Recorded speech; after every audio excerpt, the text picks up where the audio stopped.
What really happened at the Oxford Union? A much-hyped debate on India's Pakistan policy descended into chaos and public accusations. And we're here to break down the entire story for you. This wasn't just a simple cancellation. It was a full-blown diplomatic drama played out on one of the world's most prestigious stages. The motion was explosive. The House believes that India's response to Pakistan is a populist strategy sold as security policy. The stage was set for a fierce intellectual battle, but it all fell apart just hours before it was supposed to begin. So who's telling the truth? Let's dive in. On one side, we have Indian speaker J Sai Deepak. He posted a detailed account online, calling the whole thing a deliberate Pakistani gambit to avoid a real debate. His version of events is a roller coaster. He claims the event was unstable from the start, pointing out that the Oxford Union's president and treasurer were both Pakistani nationals.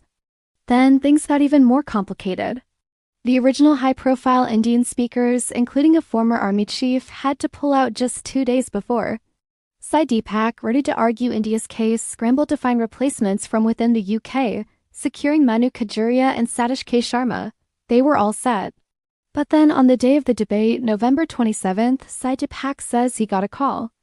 He was told the Pakistani delegation, which included prominent figures like Hina Rabbani Kar, hadn't even landed in London yet.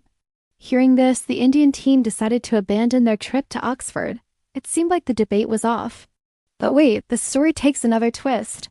Sai Deepak later claimed he received confirmation that the Pakistani delegation had, in fact, landed, and was already staying at a hotel in Oxford.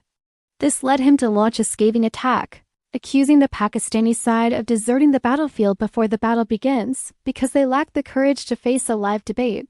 He didn't spare the Oxford Union either, criticizing its leadership for allowing the institution's reputation to be dragged in muck and used as a mouthpiece.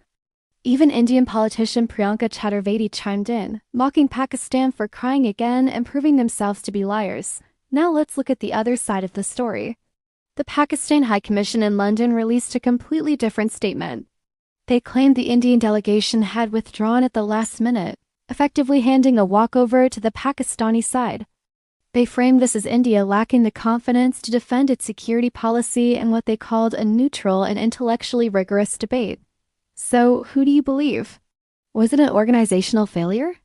A calculated move by the Pakistani delegation to dodge a tough debate? Or did the Indian side back out as the High Commission claims? One thing is for sure, a debate that promised intellectual fireworks ended up as a public spectacle of accusations and counter-accusations. We had one side claiming the other was a no-show, while the other side claimed the exact opposite. The Oxford Union, a historic platform for free speech, found itself in the middle of a messy international dispute. What was supposed to be a serious discussion on security and populism turned into a real-life lesson in political maneuvering. It shows just how charged the India-Pakistan relationship is, where even an academic debate can become a battleground for national pride and political point scoring.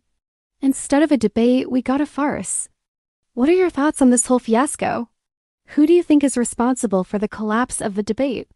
Let us know in the comments below. Thanks for watching, and if you want more deep dives into stories like this, make sure to subscribe to our channel. See you next time!